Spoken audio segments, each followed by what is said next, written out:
talk about the country that keeps giving and giving garbage, that is, when it comes to those called Black Americans. How many people knew that Black folks were used as guinea pigs, not just by the medical field, but by yours truly, the CIA? Yep. They wanted to learn how to control people's minds. American and Canadian citizens were used for their experiment. Guess who was used and abused the most? I'll be back.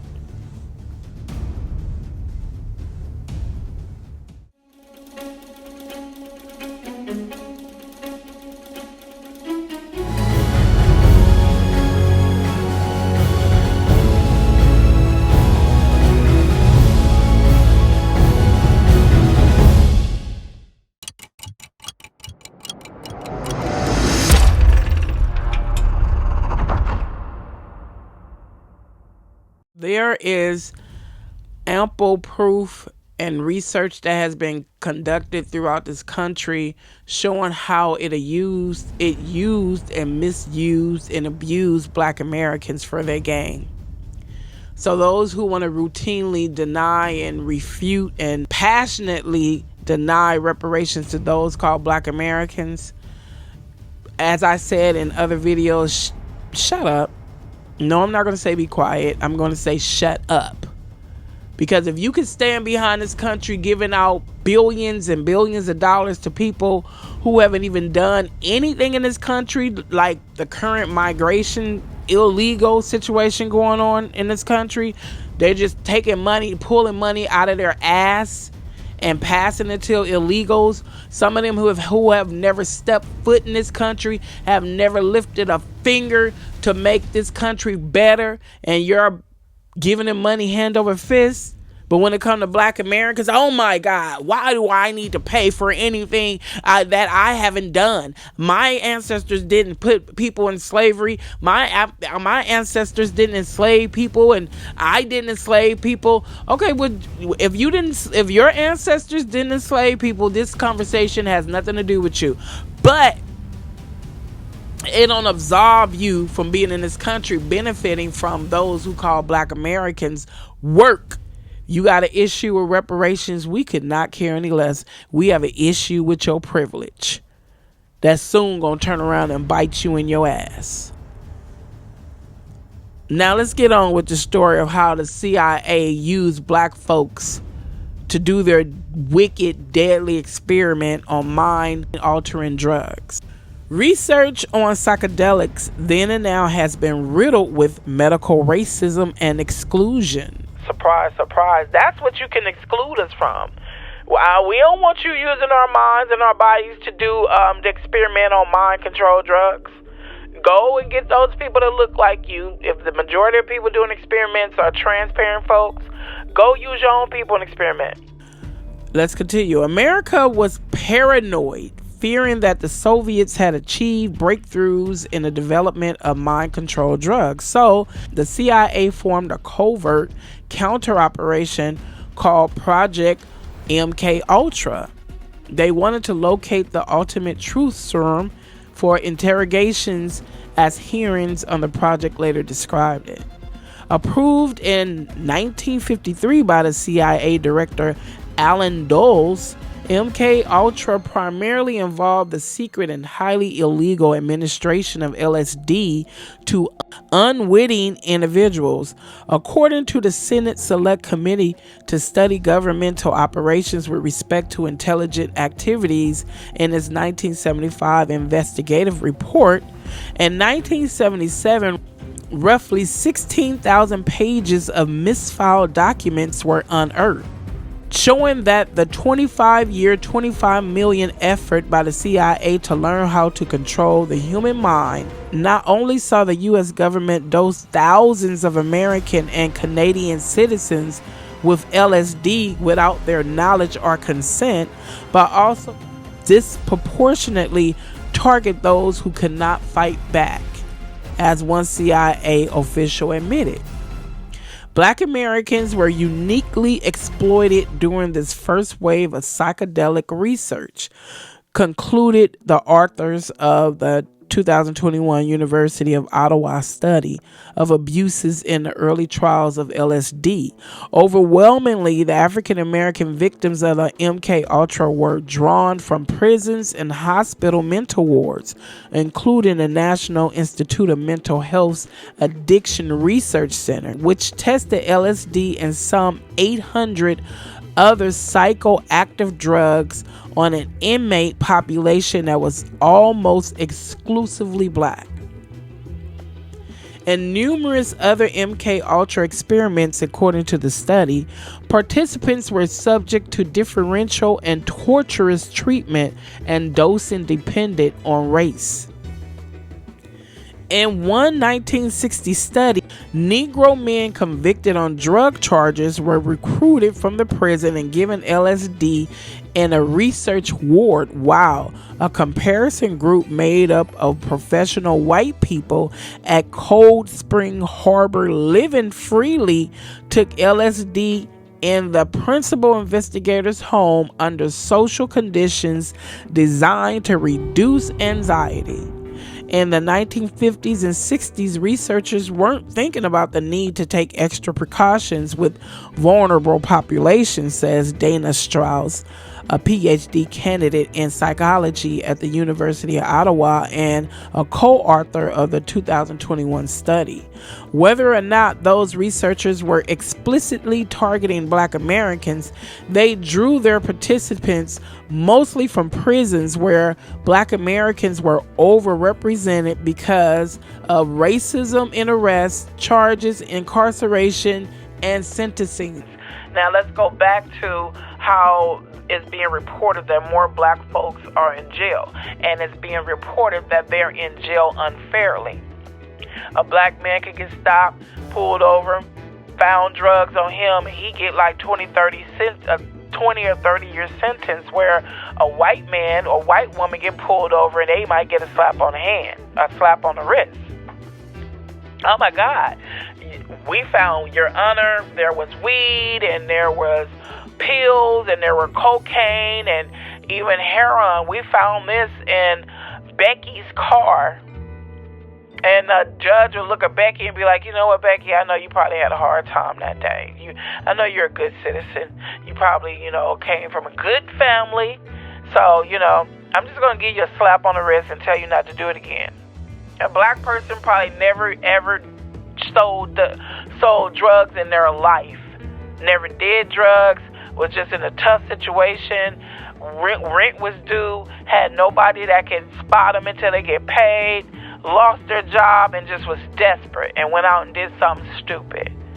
Get pulled over, found some weed and maybe a little bit of a small bag of coke. Judge will look at him like, I'm so tired of y'all coming in this court with this nonsense. Wasn't there a war against drugs and you guys are still doing it and selling it? 20 years. Get out of my face. Don't act like that don't happen. I was very dramatical, but don't act like it doesn't happen. Let's continue. Just as the mistreatment of marginalized black folks in MK Ultra demonstrates the danger of medical racism, so too does their exclusion from contemporary research into the effectiveness of drugs such as ketamine and MDMA to treat trauma, anxiety, and depression. As what's been called the psychedelic renaissance in psychotherapy blooms, this is a key moment to acknowledge that while the popular face of tripping has been stark white since the days of Timothy Leary, Ken Kesey, and flower power, black folks have long found creativity and solace in the intentional, sensual use of psychedelics, but the war on drugs complicated their relationship. MK Ultra comprised some 149 sub-projects conducted by at least 80 institutions, the Supreme Court noted in a 1985 decision.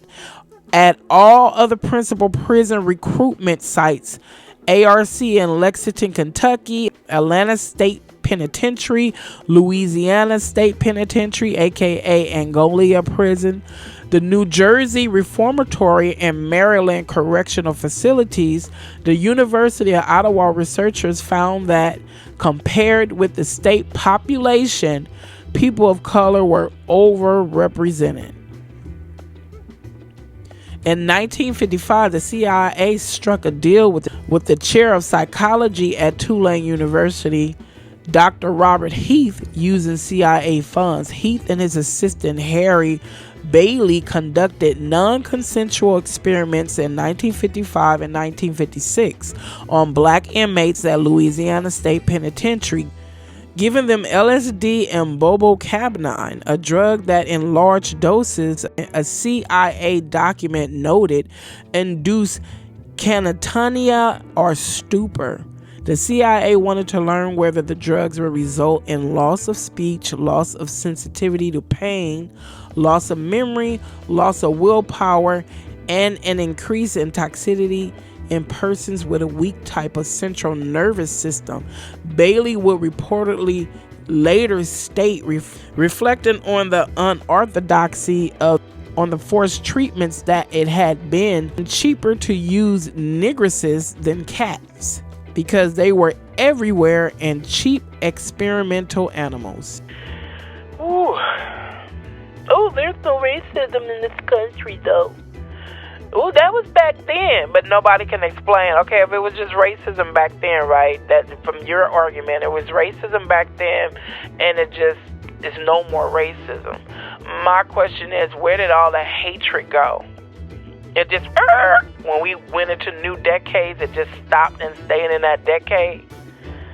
You sound ridiculous, don't you? When you think about it like the way I said it, it sounds ridiculous, right?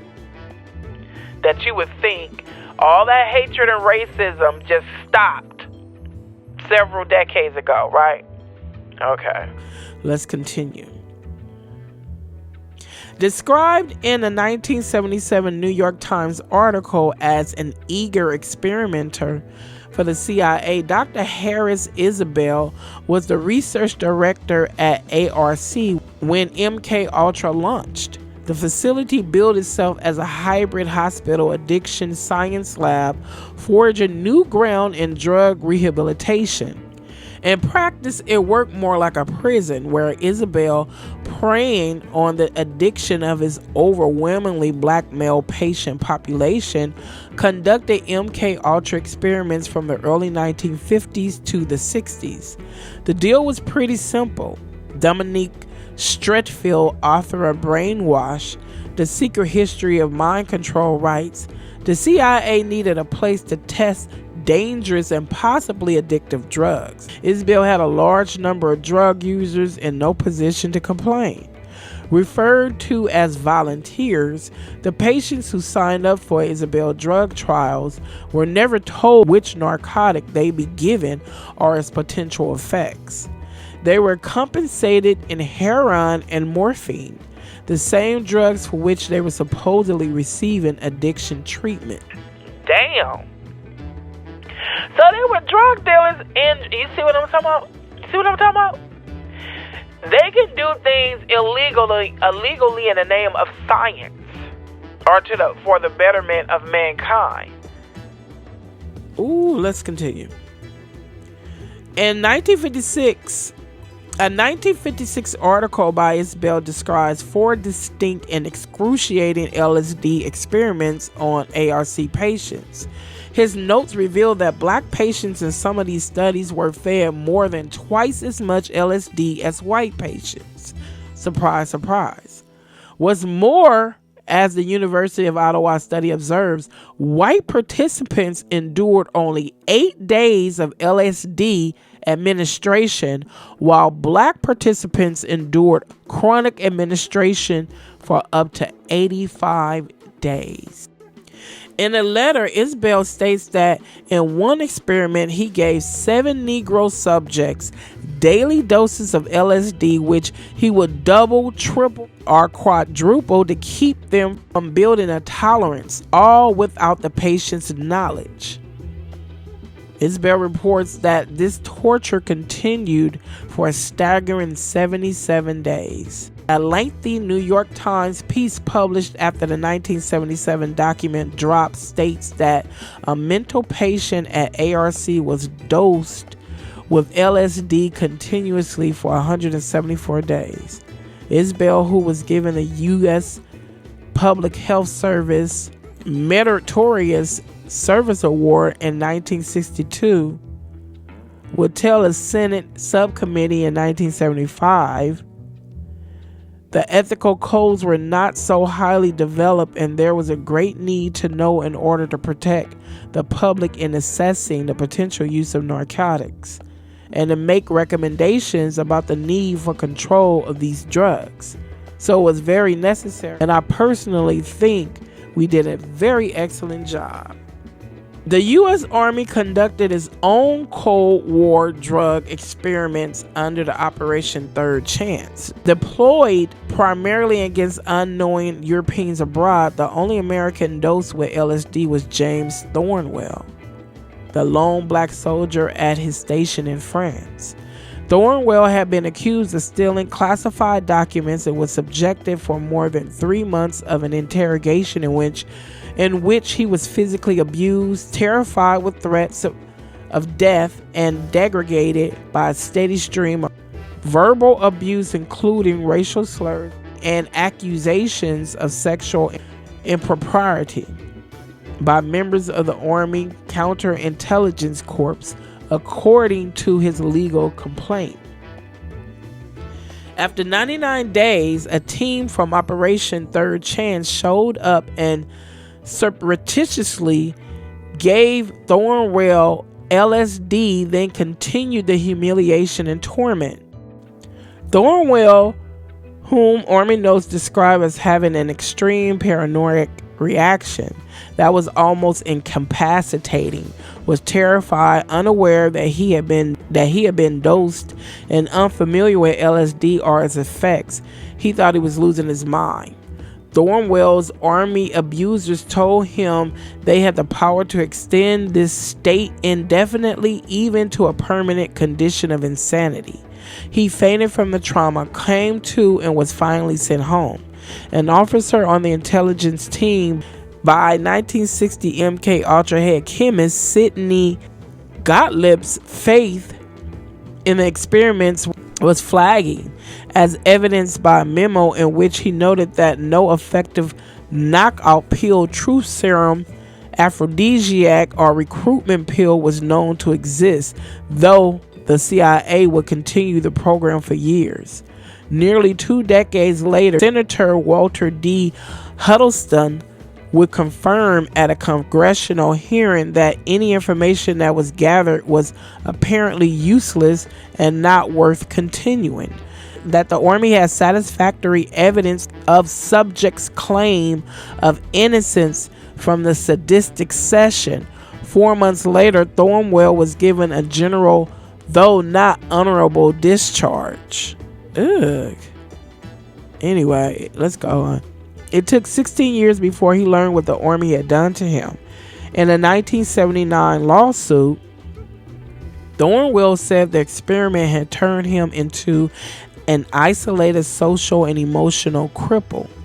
He described a life of headaches, depression, and nightmares. During the trial, evaluating psychiatrists unanimously concluded he suffered from severe psychiatric disorder. In 1980, Congress publicly apologized to Thornwell and granted him a $625,000 payment.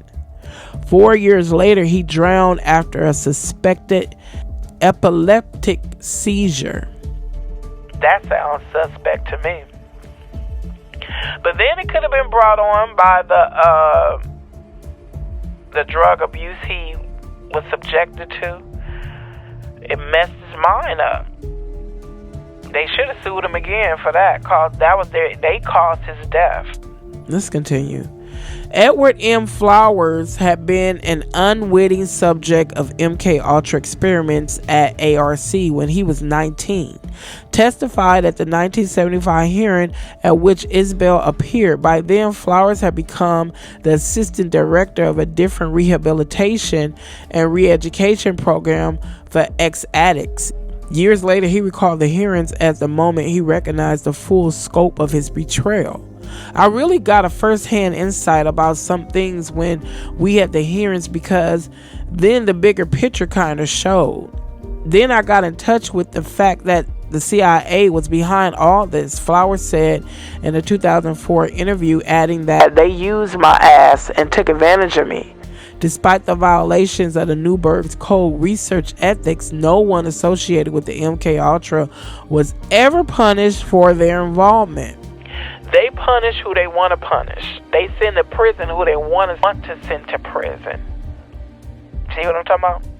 Let's go on.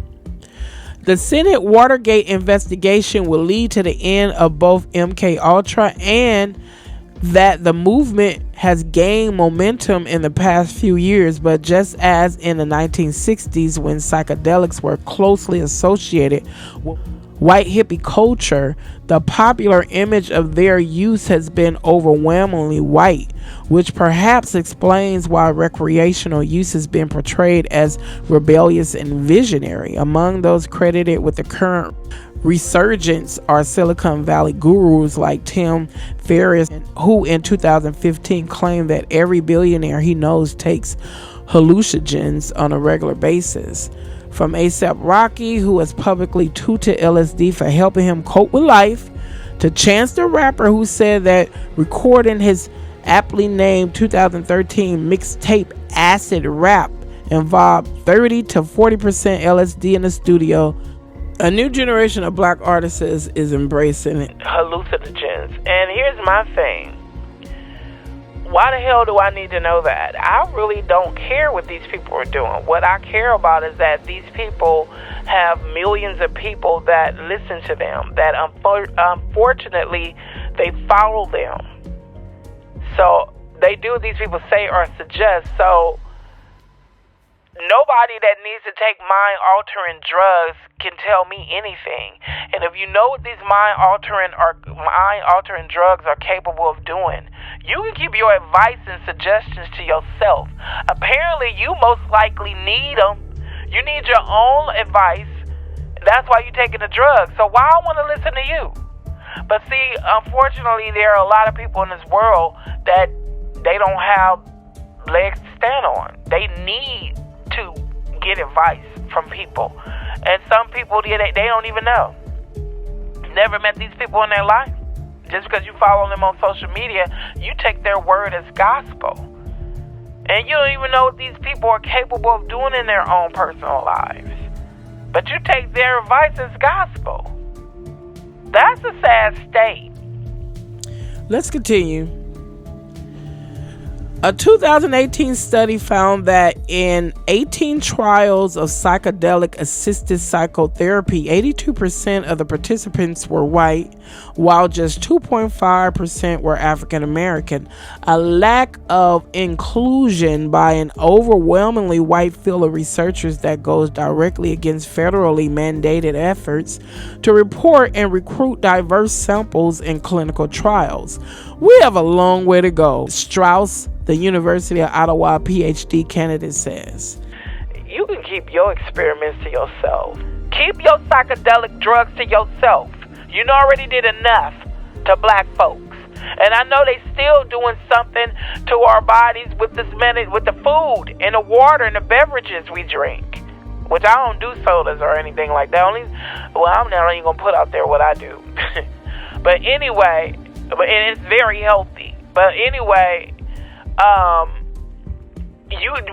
we don't need your medical experiments, because at the end of the day, it's still your experiments. You're not doing it because you care about us. You're doing it using us as guinea pigs to go help other folks. So let's continue. In 2017, the FDA gave a green light to the Multidisciplinary Association for Psychedelic Studies to sponsor phase 3 clinical trials for MDMA-assisted therapy, the last hurdle before approval. Monica Williams, a black clinical psychologist who is one of the foremost researchers in psychedelic assisted therapy, led the first and thus far the only study focused solely on examining the healing possibilities of MDMA for people of color. Because of the criminalization of all these substances and the fallout from the war on drugs, African Americans face a lot of danger when it comes to using drugs or even talking about them in a way that isn't true for white people, Williams said in a 2019 interview discussing the challenges of recruitment in clinical trials. Black people have to be a lot more careful, and particularly those of us, for example, who are clinicians and are licensed. The Senate Watergate investigation will lead to the end of both MK Ultra and the presidency of Richard Nixon, who launched the war on drugs in 1971. The Controlled Substances Act, another Nixon legacy, made psychedelics Schedule 1 drugs, categorizing them as having no currently accepted medical use. The designation effectively shut down research into LSD until the late 1990s, when public interest in the psychotropic drugs was reignited. That remains true even as the laws around psychedelics are loosened. In 2019, Denver became the first U.S. city to decriminalize mushrooms, with Oakland, Santa Cruz, Seattle, and 4 cities in Massachusetts following soon after. Oregon decentralized psilocybin and legalized its use in psychotherapy in 2020, and mescaline and psychedelic mushrooms were decentralized in Washington, D.C. last year. But disappropriate criminalization remains. In a 2020 study by the ACLU, found that in every state that has been legalized or decriminalized marijuana possessions, black people are still more likely to be arrested for possession than white people. The stigma attached to black drug use under the war on drugs also means that whites have the privilege of publicizing psychedelic use with lesser consequences than minorities, and therefore some participants may feel excluded from these experiences. For black people, the punishment for using illicit substances is so much higher. Sonia Faber, a clinical psychologist who has written about psychedelic assisted therapy, told me, so culturally we've been told to stay away from those things because you don't get a second chance if you get in trouble with drugs. There's also a long history of medical racism that contributes to black hesitancy to get involved in psychedelic trials. Often just in trying to access health care, black people are routinely met with bias, Strauss told me. And these same biases exist in medical health care. Studies have found that black folks in state psychiatric hospitals are nearly 5 times more likely to be diagnosed with schizophrenia than their white peers. They're also given more antipsychotic drugs and in higher doses than white patients. The anxiety and depression caused by racial trauma, which creates its own post-traumatic stress disorder, as a study led by Williams found, can be unrecognized by clinicians who overemphasize psychotic symptoms. That's particularly disheartening considering that a 2021 study led by Williams found that people of color in North America report improvement in racial trauma and mental health symptoms following psychedelic experiments, and that trauma-related symptoms linked to racist acts were lowered in the 30 days after an experience with either psilocybin, LSD, or MDMA. Any legal use of those drugs will be tightly regulated. People who have a diagnosis of PTSD may get access, but the price is expected to be up to $15,000 per treatment round. Those who are insured may have that cost reduced. For others, the cost is prohibitively expensive.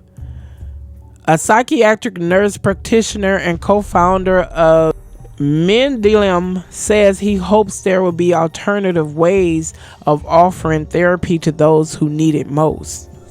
No matter how amazing these tools such as MDMA are, if we don't deal with the issues of the system itself, all we do is widen health disparities. For those who do want access to psychedelics, getting their way into clinical models is going to be really difficult unless you're designing for it. If you can design for the people who are the least able to access these services, you offer a system that's accessible for literally everybody. If one is willing and if one desires to find out the truth and see the truth, it's there. You just gotta want to see it and know the truth. I mean, a simple person is the one that would just listen to whatever is said to them and take it as truth and not try to do any kind of research, not try to go and find out if what you were told is accurate. Believe it or not, there are people who say things biasly. They have ulterior motives. You need to look behind what a person is presenting you. What is the motivation? Do they want to know the truth, or did they want to know the truth? They found the truth and they're sharing it with others? Or is there ulterior motive behind what they're saying? There's no reason why people have to be ignorant. I say today, if you don't know the truth, you're willfully being ignorant. And then you listening to these politicians and these pastors who have ulterior motives, who don't have your best interests at heart. You're listening to them, and then you just staking claim. You just taking what they say and just running with it, looking and sounding as foolish as they are. Probably worse, because you don't have a sense or the self-respect to go find out if what you're being told is true. And I said all that to say, anyone who continues, who to this day is still denying justice for Black Americans and their ancestors, something wrong with you. I don't even think you be helped. I don't even think you could be helped. From what you have seen in this country and what you have read about, or if you've read about it, or what you have heard and what you have seen, if you are still denying it, you just have cold hatred in your heart, and only Jesus can help you. Hope to God you don't find out too late on your deathbed. I mean that from the sincerity of my heart. Anyway, I'm about to wrap this up. Thank you for your time and attention. I appreciate your support. Thank you for liking, sharing, subscribing. Thank you. If anyone is interested in knowing about the history of Black America, those called Black America, things that are not really talked about or unheard of before, check this channel out. And I'm sure you will not be disappointed. Thanks again. Be safe, and I will see you in the next video.